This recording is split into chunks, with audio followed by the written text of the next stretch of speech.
All right, so get ready, because today we are diving deep into K.A. Riley's Amnesty Games series. Buckle it. We're going to untangle this complex web of alliances and betrayal and mind games for sure in this thrilling dystopian world. Absolutely. So we've got excerpts from the first 3 books here. Yeah. Middlegame, Seasonal Fears, and Tidal Creatures. Great books. And by the end of this deep dive, I love these books. You'll be able to impress all your friends for sure with your in-depth knowledge. Yeah. Or at least you'll figure out if this series is your next reading obsession. Exactly. Or maybe both. Maybe both. You know, what I think is really cool about this series is that it kind of plays with your expectations. You know, like it starts out feeling like a very classic dystopian story. Okay. But then it starts to weave in all these elements of fantasy and mythology, even like a touch of romance. Interesting. Riley takes all these like familiar tropes and kind of turns them on their head. Very cool. Very cool. Yeah. Okay, let's start with Middlegame. All right. So we're thrown right into this world of Nova Heights. Yeah. It's this seemingly perfect society where everyone is healthy and happy. At least on the surface. At least on the surface, exactly. Yeah. What did you think when you first encountered this world? Well, I was immediately suspicious. Okay. Right? It's like if everything seems too good to be true, it probably is. Right. And Riley quickly reveals the dark underbelly of Nova Heights. Yeah. This utopia is maintained through this brutal competition called the Amnesty Games. Right. They're not just entertainment. Okay. They're a tool of control. Right. A way to eliminate anyone deemed a threat. So it's like a very effective way to control the population. Very effective. Right. Yeah. And that's where we meet the Hawkers. Yeah. These elite players. Trained to hunt down the hopefuls. Yes, exactly. The hopefuls. Yep. Who are individuals who have been identified as potential disruptors. Mm-hmm. I mean, this is a pretty intense concept. Oh, it's a fascinating paradox. Yeah. You know, the Hawkers are celebrities, almost like gladiators. Yeah, yeah. But their entire purpose is to uphold this system that ultimately dehumanizes them. Yeah. So it makes you think about the seductive nature of power, even when it comes at a personal cost. For sure, for sure. Yeah. And our protagonist, Alora, she's right in the thick of it. She is. Daughter of the Nova Heights governor, living a life of privilege until she stumbles upon the truth about the games. Exactly. And it's interesting because she's not. Right. And that's where I think Riley subverts that typical, like, chosen one trope. Okay. She's not some prophesied savior. Right. She's a young woman forced to confront the ugliness of the system she's always benefited from. Exactly. Exactly. So her journey is one of disillusionment. Yep. But it's also about finding the courage to question everything she's been taught to believe. For sure. For sure. Yeah. And then there's the Defiance. Oh, yeah. I can't forget about them. These are the rebels fighting against Nova Heights from the shadows. Right, but even their rebellion is complicated. Yeah, I was going to say, are they the good guys? Right, exactly. Maybe the bad guys. They're not these perfect, morally righteous heroes. Okay. They're flawed, desperate, and willing to make difficult choices to survive. Okay. It makes you question the very nature of rebellion and what compromises people make in the name of a greater good. For sure. Yeah. So we have this world divided, right? Yeah. Those in power, those who enforce that power, and those who resist. Right, but then Seasonal Fears? Seasonal Fears throws a curveball into the mix. Oh, yeah. We're introduced to Harry and Melanie, these 2 teenagers who seem totally unconnected to the world of the Amnesty Games. At first. At first, yeah, exactly. At least at first. Okay, so... And this is where I think Riley starts to blend genres. Okay. We learn that Harry and Melanie are seasonal ascendants. Okay. Individuals tied to specific seasons. Interesting. And possessing unique powers. Like superpowers? Yeah, it's almost like a superhero origin story. Okay. But with this mythological twist. So wait, like suddenly we're dealing with the embodiment of summer and winter. Right, exactly. Like imagine the heat of an August afternoon personified in Harry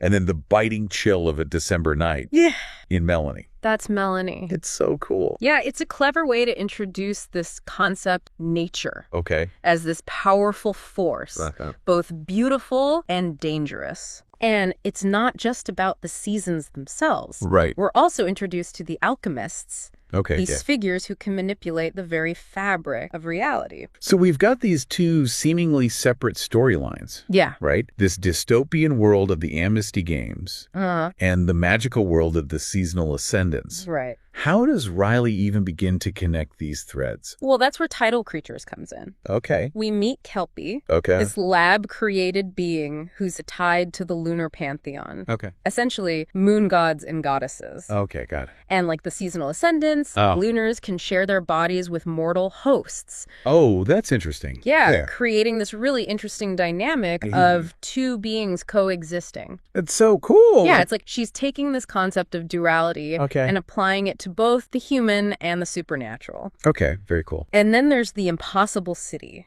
This mythical location that both the alchemists and the lunars are obsessed with.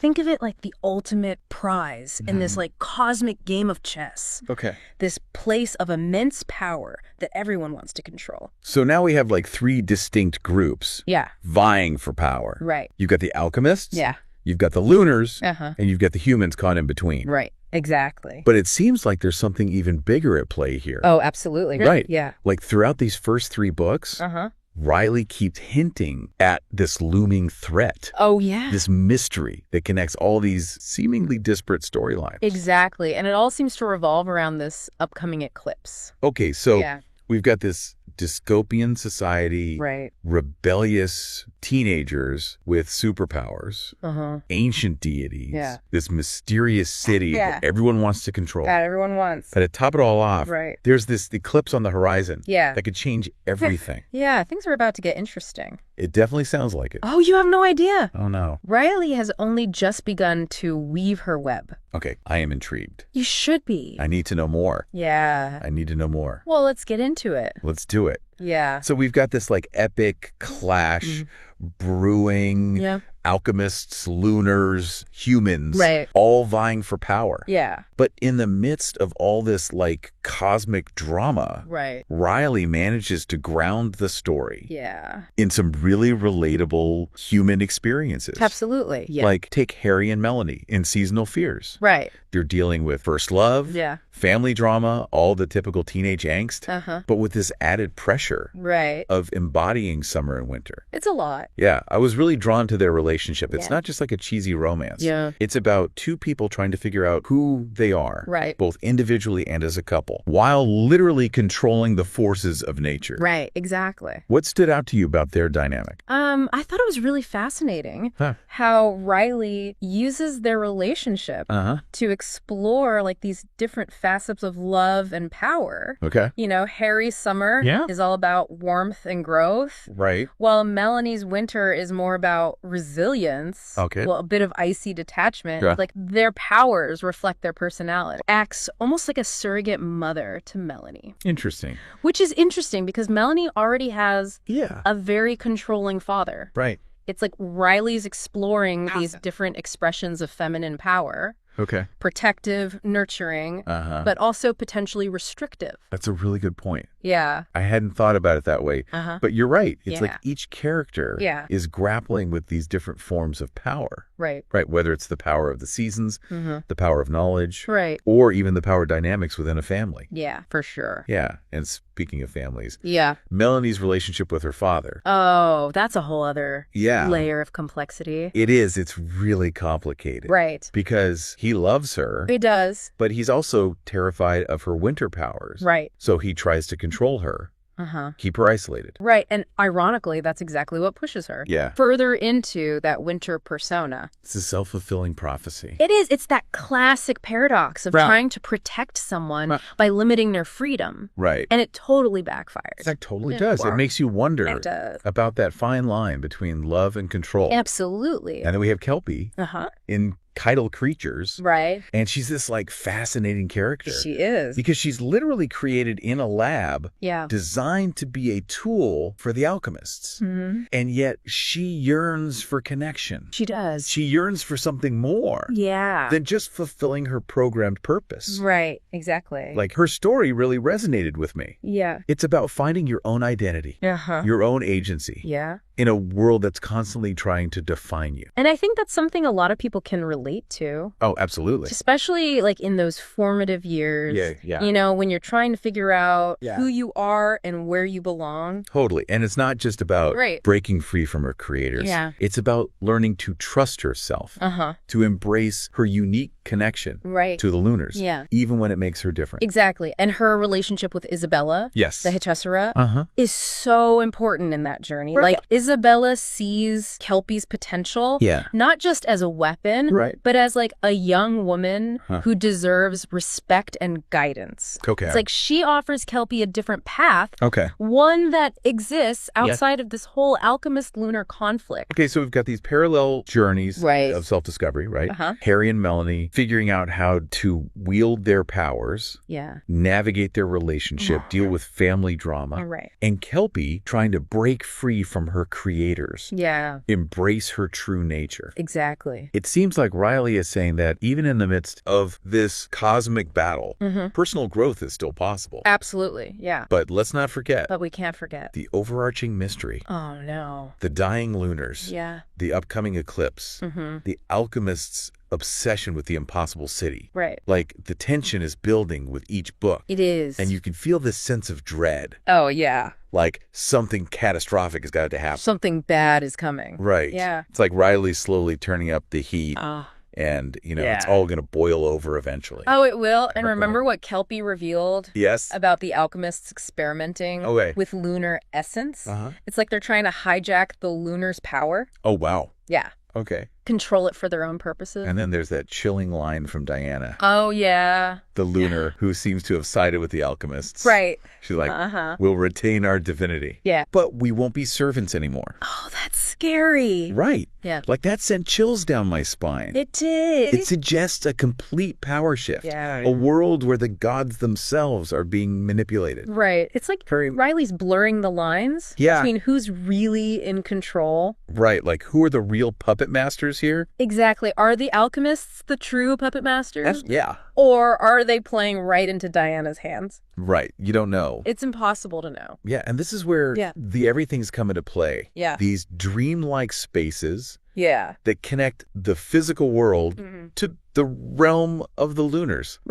They're not just portals. They're battlegrounds for this, like, cosmic power struggle. The everythings are such a cool concept. They are. They're like visual representations of the characters' inner worlds, their desires, their fears, and the fact that they can be manipulated, used as weapons, adds like another layer of complexity. Oh, absolutely. Remember that scene where Artemis, one of the Lunars, confronts the alchemist who's trying to manipulate Kelpie? It's like this battle of wills. It is. This clash between two completely different worldviews. That scene was so intense. You can feel the stakes rising, the sense that everything is on the line.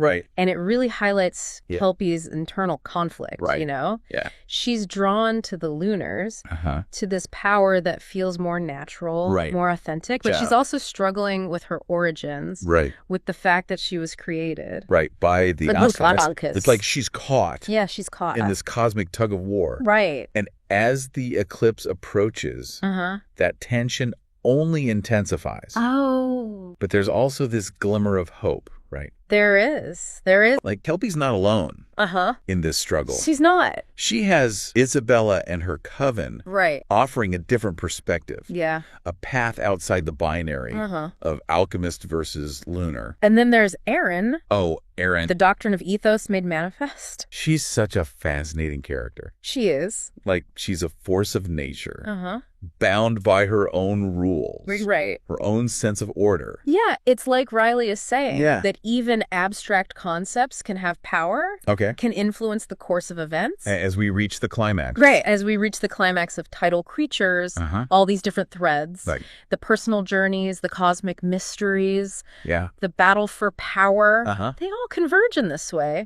That's both thrilling and terrifying. The stakes couldn't be higher. They couldn't. And as we head into the final part of our deep dive, we're going to see how Riley resolves these conflicts. How she answers the questions she's raised. And ultimately what message she leaves us with. I can't wait. Get ready. Buckle up. Because things are about to get real. Oh, yeah. Okay, so we're like in the final act now. Yeah, the final act of the Amnesty Game series. It all comes down to this. The eclipse is finally here. Right. The alchemists are making their move, and everything seems to be hanging by a thread. Oh, for sure. It's like Riley spent the first 2 books setting up this epic chessboard. Yeah. And now all the pieces are in play. All the pieces are moving. Yeah, and the tension is palpable. Oh, yeah. You can feel like the weight of all the choices that have led up to this moment. Absolutely. All the sacrifices, the betrayals. Yeah, yeah. It all comes to a head. Remember that scene in Tidal Creatures? Where Kelpie and the Lunars are trapped in the everything, facing off against Diana and the alchemists? Yeah. I was literally on the edge of my seat. Oh, that was a good one. It felt like the entire fate of this world was about to be decided. Totally. And that's the moment? Yeah. That's when... where the alchemists' true intentions are finally revealed? They want to sever the connection between the Lunars and the Impossible City. Essentially, like, stripping them of their power and purpose. Like they're trying to play God. They are. They're trying to reshape the very fabric of reality according to their own vision. And what's even more chilling, I think, is Diana's motivation. Oh, yeah. She genuinely believes that by breaking free from the city, the Lunars will achieve, like... true divinity. True divinity. Unbound by the needs of humanity. Makes you question. It does. It's dangerous. What does it even mean to be a god? Right. Is it about power and control? Yeah. Or is it about responsibility and connection? Right, and Kelpie's right in the middle. Poor Kelpie. Of this cosmic tug of war. I know. Forced to choose between the alchemists who created her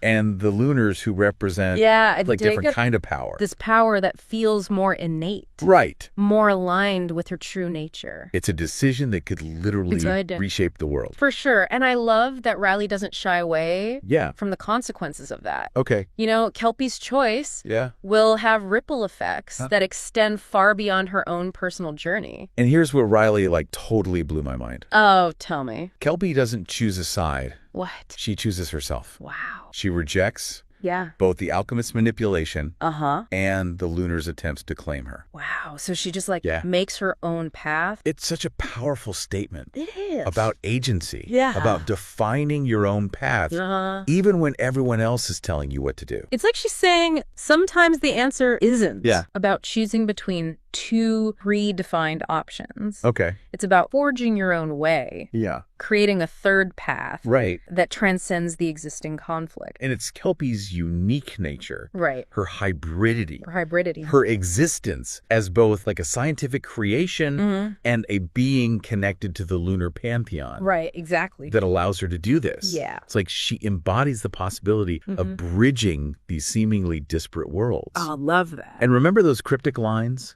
from A. Deborah Baker's Into the Wind-Racked Wilds? Right. That we talked about earlier? They foreshadow Kelpie's ultimate role. Right. She becomes a conduit. Yes, a bridge between the human and the supernatural. This course for balance. Yeah. In a world that's on the brink of chaos. And as the eclipse reaches its peak, Kelpie uses her newfound power to protect both the Lunars and the Impossible City from the alchemists' schemes. It's a stunning climax. It is. This moment of both triumph and tragedy. There are losses, sacrifices, moments of heartbreak. For them, sure. Ultimately, it's a testament to the resilience of the human spirit and the power of hope. Yeah. Even in the face of overwhelming darkness. But what about the alchemists? Right. What about them? They're defeated. Yeah. But are they truly gone? That's the unsettling question that Riley leaves us with. Their ideology, their ambition to control and manipulate. Right. It's still out there. Yeah. It's a reminder that the struggle for power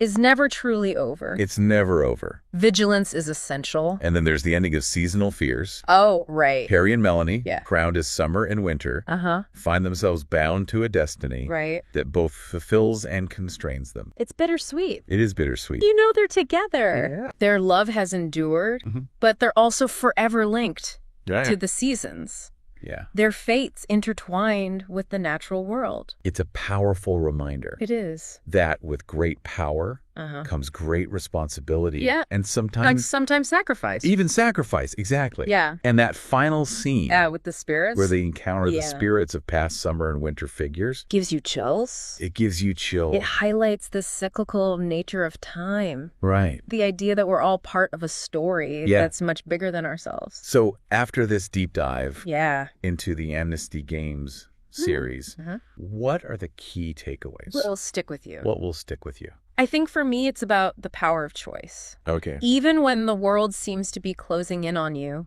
even when you're faced with these impossible options, you always have a choice. Okay. You can choose to conform. Right. To be defined by others. Yeah. Or you can choose to define yourself. Okay. To forge your own path. So it's about finding your voice. Yeah, finding your agency, even when it feels like everything is stacked against you. And it's about the interconnectedness of all things. Okay. You know, the human and the supernatural, the natural and the artificial. They're all part of this intricate web. Okay. And our choices, our actions, have ripple effects that extend far beyond ourselves. Riley challenges us to think deeply. She does. About the consequences of our actions. Yeah. To question the systems we're a part of. And to recognize the power dynamics at play. In every aspect of our lives. And ultimately, she reminds us that even in the darkest of times, hope, love, and the human spirit can endure. Well, there you have it. That's it. A deep dive into the world. That was fun. Of Kay Riley's Amnesty Games series. I love those books. It's a story that will stay with you. Yeah. Long after you finish the last page. Prompting you to question, to reflect, and to see the world in a whole new light. Absolutely. If you're looking for a series that's both thought-provoking and entertaining, that blends genres, subverts tropes, it does all the things, and ultimately leaves you with a sense of wonder, then I highly recommend checking it out. You should. And that's a wrap on this deep dive. That's it. We'll be back next week with another fascinating topic. Can't wait. Another set of sources to explore. Always fun. And as always, another opportunity to dive deep into the world of ideas. Yeah, love it. Until then. Until then. Keep learning. Yeah. Keep questioning. And keep exploring. Absolutely.